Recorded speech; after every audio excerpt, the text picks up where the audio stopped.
Welcome back to ColbertRadio.com. Okay, now we're going to do a little recap here for you. For those of you who weren't listening, didn't get a chance to tune in to the CRAW Awards. And what did you say? What was it? Not CRAW. CRAW. The CRAW Awards. And if anybody ever remembers the old Get Smart program, Maxwell Smart had a nemesis by the name of the CRAW. And he'd go, the CRAW?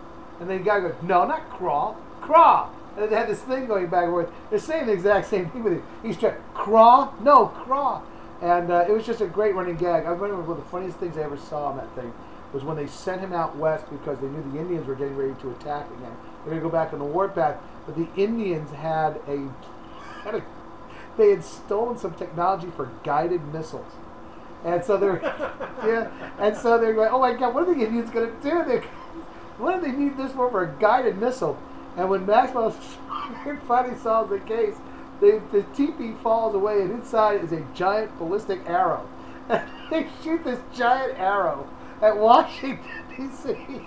It's just a giant arrow, but it's got a guidance system on it.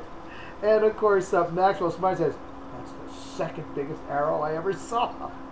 I loved that show. It was a great show. You know, I just loved, man, he had all kinds of gadgets, phone in the shoe trick. And then there was one of the... Oh, the phone, oh yeah. Phone in the shoe trick 99. And then there was that one where he got his head chopped off. The phone in the shoe trick was pretty funny. But he gets a guillotine, he gets his head cut off. So 99's going, oh, Max. And suddenly, poof, he pops up and goes, she goes, Max, how'd you do that? He goes, it was the old fake head trick. It was such a cheesy way out of the situation. That was the beauty of the thing. It was and of course, the Dome of Silence. How the Chief hated that damn Dome of Silence. Well, Steve Carell did a really good job with that. Did he? I have not seen that movie. You got to see the movie. I wanted to see it because I'm a big Maxwell Smart fan. It's well done. It was well done. All right. Well, anyway, we had 22 categories, and the one I want to start with is of course the very first category, first nominee, and the first winner of a CRAW went to guess who? Stephen Colbert. Stephen Colbert, the Colbert Report. Right. There you go. That guy knows what he's doing. How did he take the news? I haven't told him yet. No. I just designed the certificates yesterday. Oh, he's probably busy. I got to run them off. Yesterday. Oh, hell yes. All right. Then we had Best Drama, and it was supposed to be Eureka, but my daughter, who's a huge fan of... Have you ever seen Supernatural? Yes. What do you think of it? I like it. You like it? But she loves it. Watches it religiously. Well, yeah, because it's got two hot young guys on there. How convenient is that? Well, basically, it's Screw Eureka, which was my choice. Supernatural won because my daughter got the final vote. Then we had Best Animated Series, and South Park won that one. Okay. I'm sorry, I got a problem with Seth MacFarlane. In so much as he ticks me off not as much as the guy who did Bruno. Oh my God. Because the problem with that was I was so unbelievably offended. I can't remember the last time I was that offended and still could not stop laughing. It made me completely ashamed of myself. Well, I saw Borat. Oh, you saw Borat? I saw Borat, and I told someone, I brought it over to some of my friends' house, and they're like, you recommended this movie? See, that was my problem. I didn't see Borat. Let's see, who won Best Documentary Series was Guardian by the Yard with Paul James. Right. That's because my wife loves it and I have to live with her. Okay. Best Newscast, that was actually won by Fox. Okay. And I think Fox does a very nice job. No, the special report with Brett Baer. Okay. And because I remember it, now I happen to have a relative, and not a famous one, but a relative who is a deeply dyed-in-the-wool Democrat and hates Fox in a passion. But I made him sit down with me one time, and I said, we're not watching the news show, we're watching the news cast. Right. And we're going to watch these articles, and you tell me what's wrong with it. Right. And we watched it, and he didn't have a problem with any of them. Sure. Not one. I said, so basically what you're saying is the Fox newscast was pretty good. It was okay. Well, yeah, he hated to admit it, but then again, he also hated to admit that Karl Rove was a nice guy because he got to meet him.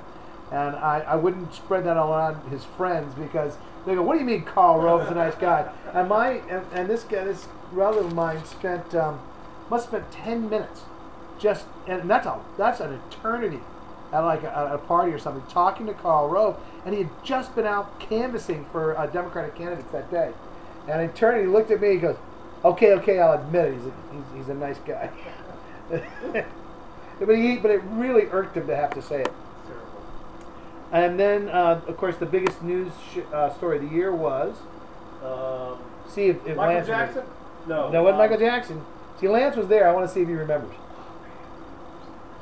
I got one of these questions right already.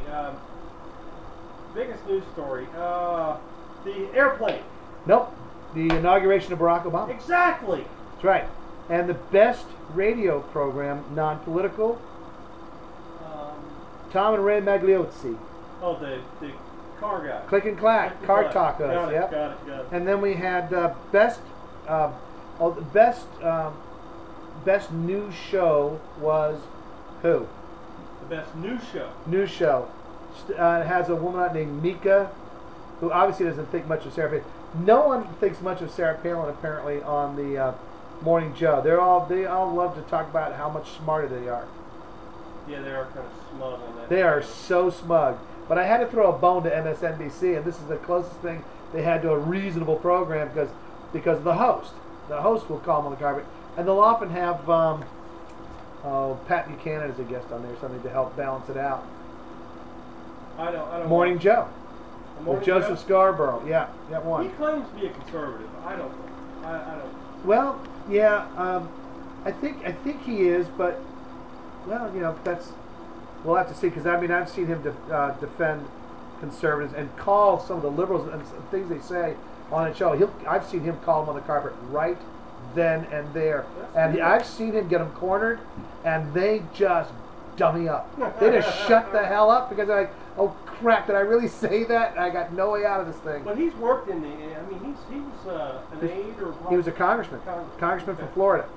A radio best news show political was won by who? Radio best news show Political. Although he does a lot of non-political stuff too, but was it famous for his rants. Was it Glenn Beck? Dennis Miller. No, Dennis Miller, exactly. Dennis Miller. I never heard his show. All right, who won Best Actor? Best actor, the guy that played the Nazi in Glorious Bastards. Nice try. Christoph Waltz was a close second, but it was Chris Pine of Star Trek. Okay, Best Actress. Was it Meryl Streep? No, it was Chris Weatherhead in All for Liberty.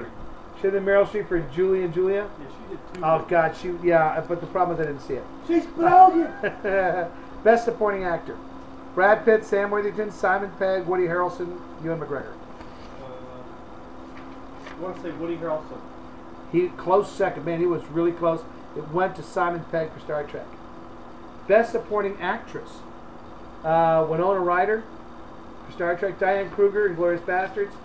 Betty White, The Proposal. Betty White. I think Betty White took that one. I feel bad about it. I think Betty White should have gotten it, but Diane Kruger got it for Inglourious Bastards. All right, Best Director. J.J. Abrams, Star Trek. Quentin Tarantino, Inglourious Bastards.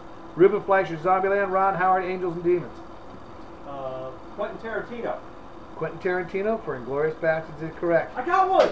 Anyway, that's it. We're not going to go over the rest of this stuff, except we'd like to say that the winner for the best concert of 2009 was the Gin House Boys. Jim Fisher, Jeff Castle at Nectar's, their 20th anniversary in James Island, South Carolina. And we got to get the hell off the air because we're about to run over.